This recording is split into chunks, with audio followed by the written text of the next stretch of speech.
I know from your what you've said and done and talked about the Boston Strangler case that your interest in the pathologic mind is a deep one, and that you feel that we miss an opportunity, possibly by executing such people, to learn something from them, if I'm stating this correctly.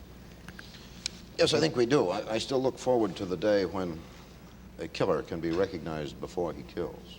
Right now, the only evidence that a man is homicidal, usually, is the fact that he commits a homicide, which doesn't do us much good. People like Richard Speck and the Strangler should be, I think, pulled off the street somehow. Not usually. Very often we do find in people who kill quite many early signs, and I have examined hundreds and hundreds of murders. But they're not being pulled off the street, Doctor. No, many are not, but certainly some can be identified. Unfortunately, we don't care so much about prevention, because prevention costs too much money. We rather go around and try to get the killer when he has killed. Yes, but there is no doubt about that. In many of these killers, there are certain definite signs. If we had had enough staff or enough people to pick them up, we certainly could have done it. If any good is to flow out of tragedies of this sort, maybe it will wake people up to the notion that they're wasting money when they should be spending it in trying to find out why and recognize the people. I think it can be done. Yes. Yeah, but instead of, as long as you can just send away for a gun, there's not going to be a change. You don't have a chance to recognize anyone. Well, certainly the availability of weapons doesn't help, but the gun is an inanimate object, and it takes a man to pull the trigger, and it takes a certain kind of man. But it takes also a certain kind of man to send away in the mail for one, doesn't it? Well, I don't think all people that get guns through the mail are killers necessarily. Well, it seems to me quite a few of them do. Well, there must be one reason as to why so many people are... There must be a reason why so many people here in the United States are interested in guns. Of course, you can think about the frontier and Wild West and so on. But nevertheless, if a person really looks for a gun, there is a definite reason for it, Mr. Bailey. It's to kill I think that one reason is that he is fearful and insecure, and he likes to defend himself against some imagined or possibly some real danger. And it is astonishing to me, for instance, I came from Norway in 1940, I was in the war and so on. And I was working in a diagnostic depot in Illinois at a penitentiary there. And I was horrified to see, I still can remember it, I was horrified to see all the guards walking around with guns. And I asked them, why do you need guns for? So, well, of course, we have to shoot if anyone should try to escape or do something. Now, in Scandinavia, don't get me wrong, please, I don't try to compare America to Scandinavia, it would be entirely wrong. When the Germans invaded Norway, they at once came to the prisons, and they came to the chief of police there, give us your guns. And the chief of police said, we have no guns. The German officer did not believe him. There were no guns. I'm sure we'd be better off without them. I don't quarrel with that. Yes. Yeah, but people love to kill birds, people love to shoot deer, you know, and some people like to shoot people. Well, maybe they'll be able to sacrifice those hobbies now for the greater good of getting guns out of circulation. Well, why is it that our Congress cannot pass a bill? How many people are going to have to be killed before something is done about it? This is the sadness, because I think that the individual who wants to assassinate someone will find the gun, but the fact that the Congress of the United States will not stand up and say it is possible to conceivably delimit this potential individual by one at least, by passing some sort of legislation to stop this mail order type of situation, to license guns. That is the sadness, because the people that we elect to the Congress of the United States are advocates by fact of omission of this kind of violence. Absolutely. Every public opinion poll has shown 75 to 85% of the people opposed to the present situation about guns. But and we blame the National Rifle Association. I blame my congressman for not doing something about it. Well, Bobby and Teddy fought for it. That's right. I mean, they've been fighting for it since Jack's assassination, and nothing has been done. It has to do with the democratic process. What is that? No, the fact is, what I mean by that is that the people who have the vested interest in guns are the ones who write to their congressmen. The gun legislation has gotten the greatest blizzard of mail from the people who want no gun legislation of anything in history. And the people who misinform these people who own the guns, all of the gun interests, to misinform them consistently on what's contained in the bills until these people think that people are going to come to their doors and grab their guns away, are contributing to this. Well, I And think that you've made a they very don't know what's in the important point. bills. Yes. Richard Harris wrote a piece in the New Yorker which detailed this in horrifying detail. It is Some of these people would be for gun legislation if their own organizations hadn't ruthlessly misinformed them, treated them as stupid, and misinformed them entirely about what something like the Dodd bill, which was relatively harmless by comparison with what the headlines about gun confiscation imply is in the bill. it And is. they write to their congressman. And the congressman has said, I'm against the gun bill, but my mail is 80 letters or 7,000 letters to 2 for not changing the legislation. correct. Well, And what does that incidentally, mean? the Does that mean that 7,000 the letters all congressman- contained the same phrases sent out by the gun It organization. means that most of our fellow citizens just cop out. That's They- right. They sure just do. cop out. They Yeah, are- but it isn't only it's that you see. a cop-out No, it society. isn't only that you see, because I do think that we should have a right and a privilege to demand of our congressmen that they should be that intelligent and that emotionally mature. I said mature, to understand a dangerous situation, and they don't. And I think that they don't understand their responsibility.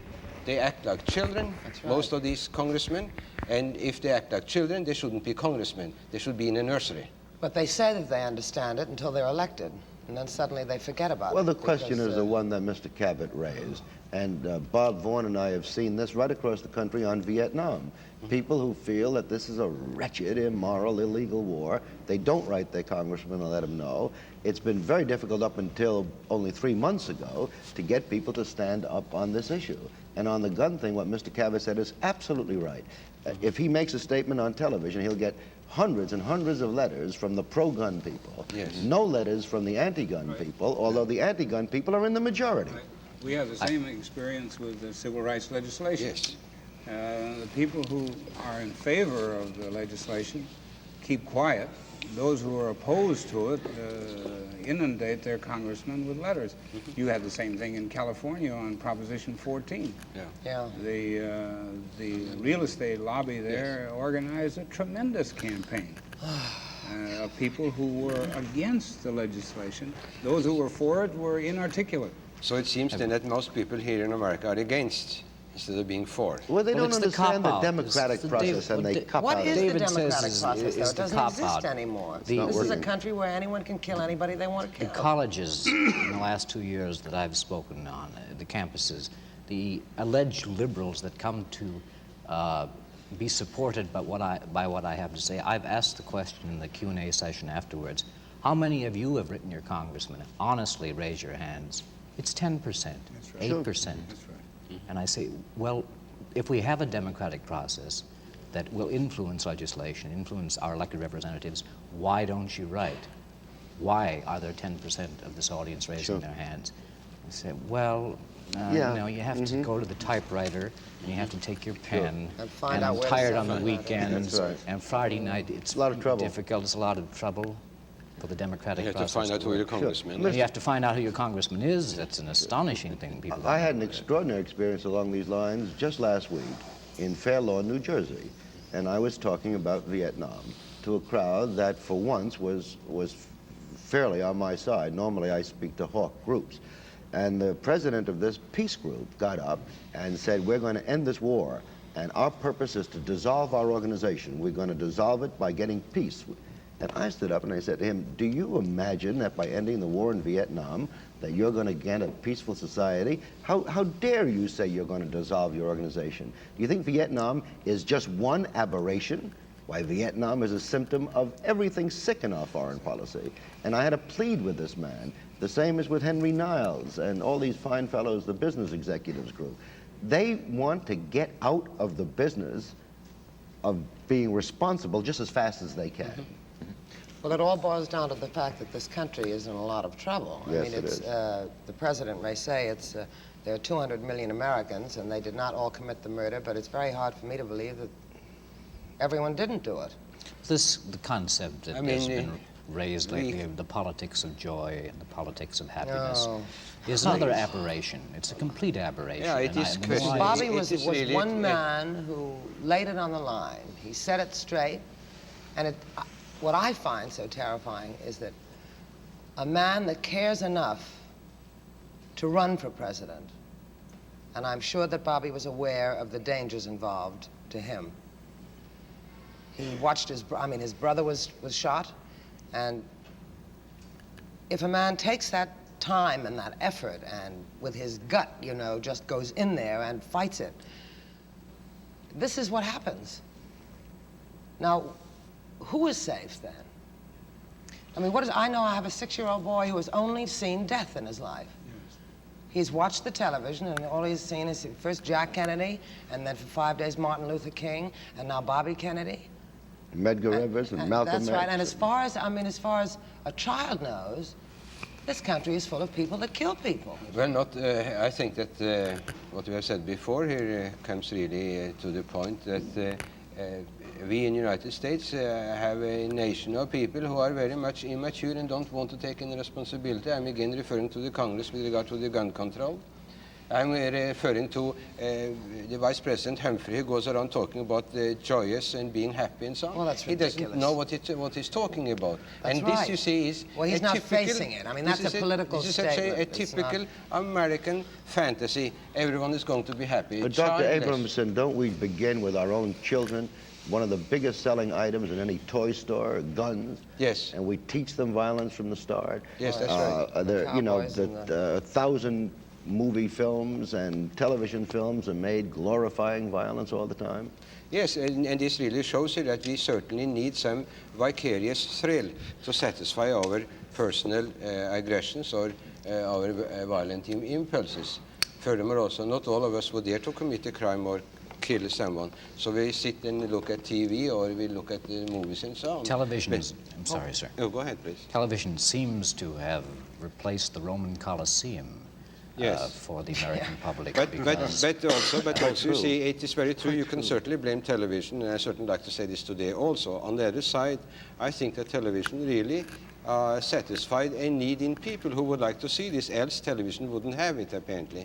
Although on the That's other true. side, Sure. That's on true. the other side, of course, TV also nourishes and stimulates this morbid sense of looking at violence and crime stories, what we see from morning to evening. What you're saying then, Doctor, is what we said at the opening.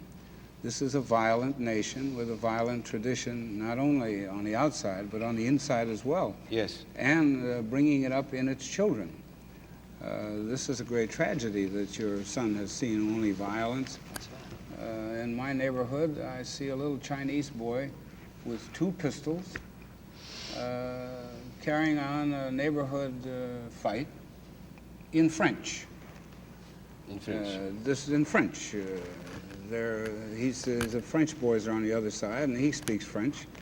But he has 2 pistols, and boom, boom, it's a gun. Yeah, I know. Big Here he game. is. Yeah. I guess children. And it is Why is it, impossible, though, and that it is, pardon me, I have some grandchildren, and I have been trying to buy them trucks and cars and ships and so on, but it is impossible to stop it because the neighborhood children come Yes. home with guns, and they would like to have this and They that. all want the same thing. Why is it, though, that men like Robert Kennedy, who cared about the Negro, who cared about everyone that was underprivileged, why is it that those men, as Martin Luther King was one of those men, why are they the ones that get it?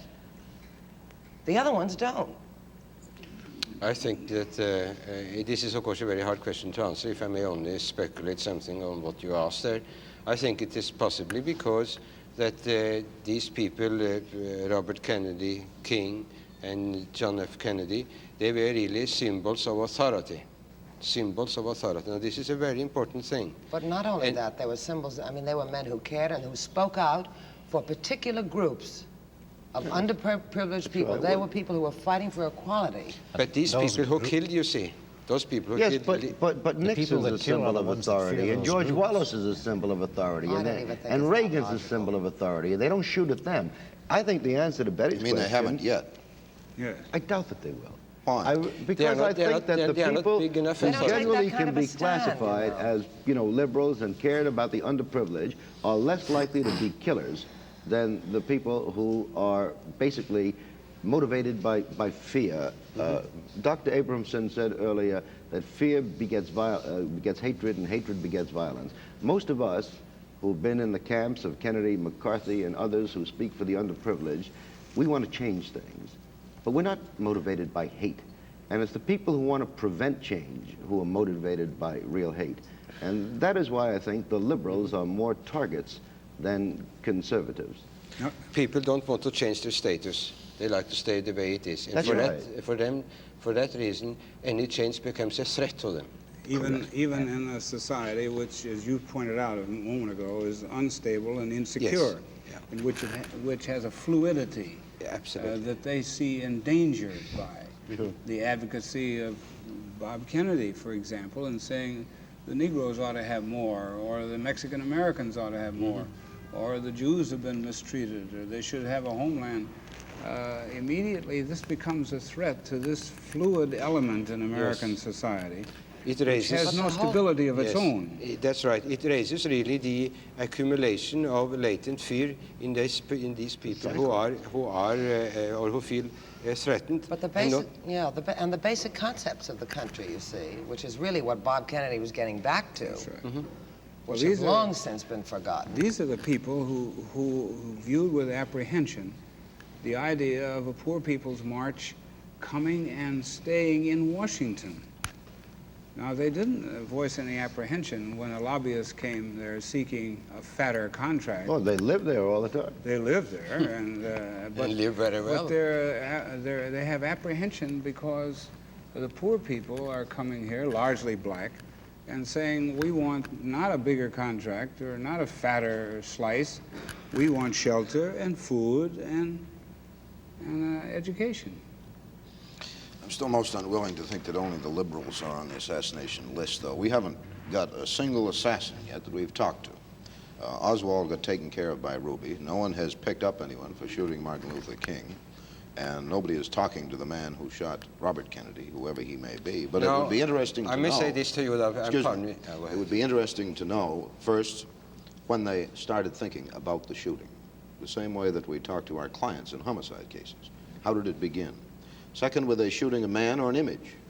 Did he hate Robert Kennedy for the things that he said, or did he hate him because he didn't like his personality generally over a long period of time? Or was it solely because he wanted to help one nation against another? But you Right, can't into- deny the Bobby fact... Kennedy's But personality was what he believed in and what he said. into the motivation of any killer goes, as you know very well, quite many motivations. And Lee Harvey Oswald, the motivation there, I think, as I've tried to show in my study also, seemed to be quite obvious.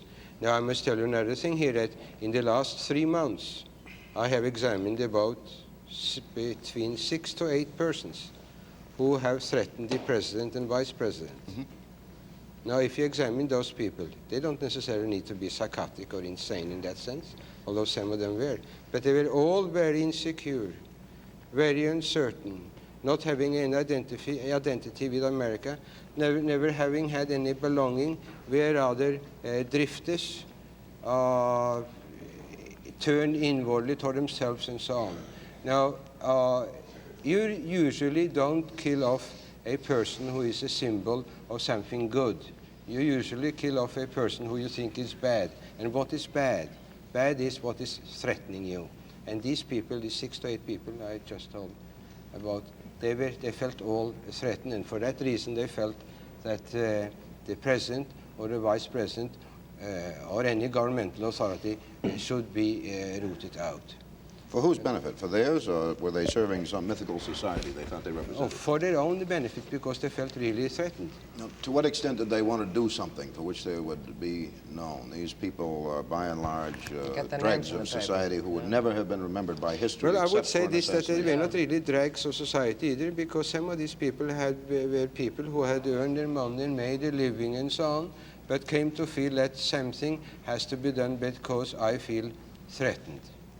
You mean And they purported to be patriots, these Yes. intended Oh, yes. assassins? Super patriots. Well, if I could drop the label of liberal and conservative, which are pretty meaningless labels anyway, I would put it in different terms, Mr. Bailey, and that it seems to me a pattern that the violence is directed against those who want to bring about change. And there's a definite pattern in this country. Well, I'll agree with that to an extent. Coincidentally, on the afternoon before the senator was shot, I was flying the president of this network, Sidney Poitier, up to Lake Placid. And as soon as I landed back in Boston, I got pulled to one side by the chief investigator. He said we had 4 bomb threats this afternoon.